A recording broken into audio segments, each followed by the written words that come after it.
morning to all. Welcome to our perspective. Here's the breaking news. Yes, discussed Ukraine G20 UN reforms with Russia's Lavrov, says Jaishankar.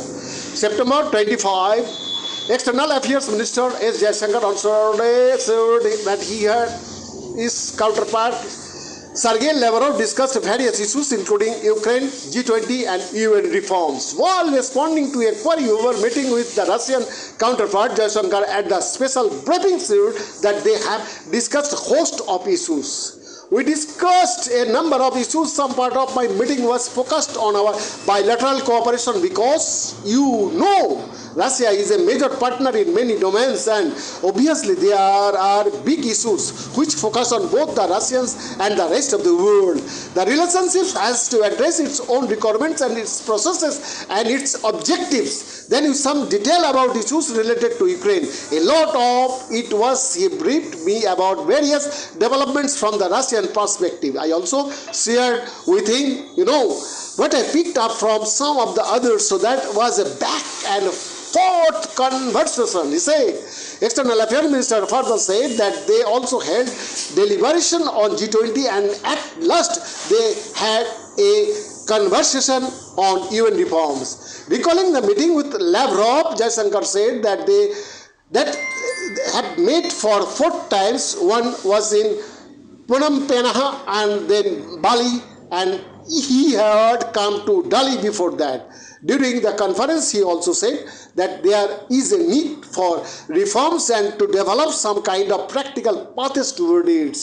While answering a question over America's refusal to expand the UN Security Council, Jaishankar said that there were many members countries who spoke about this explicitly on this the podium. I think everybody says to shift, and it's something which others actually brought up with me. So now, what the US said, and to some extent what Russia has said, and by the way, there were some other countries as well who spoke very explicitly on the podium.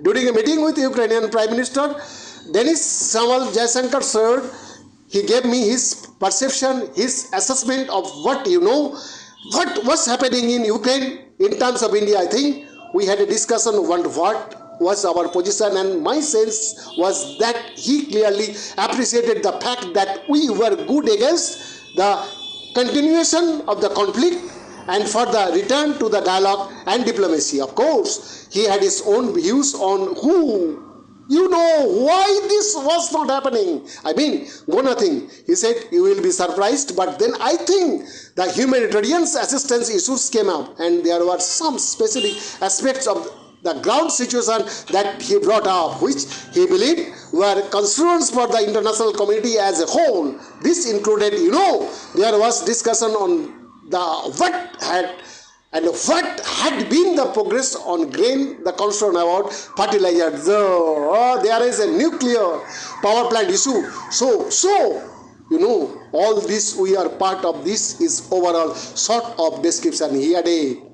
Jaishankar also recalled the meeting of ambassadors with Ukrainians since the conflict began. So from our perspective, it was the first contact at the high level that we had. So I think it was natural that he should spend some time giving us the Ukrainian view of the contract, he added. During the briefing, Jaishankar told about his various engagements with other counterparts. He also said that India has been perceived today as the voice of the global south. There is a huge crisis right now in the world economy where the cost of food and cost of fuel, the worry about fertilizers. These are very deep anxieties for a lot of countries.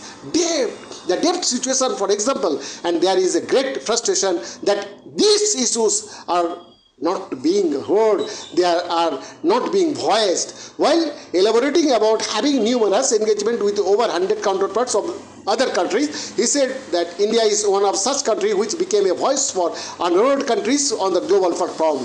They are not going up the chain in the global consoles, and to the extent there is anybody at all who's speaking up and voicing the sentiments, it is India, and therefore part of the reason why I think there were so many meetings with my counterparts was the gut feeling that, this is a country which speaks for many of us. He added, behind the report, for TV.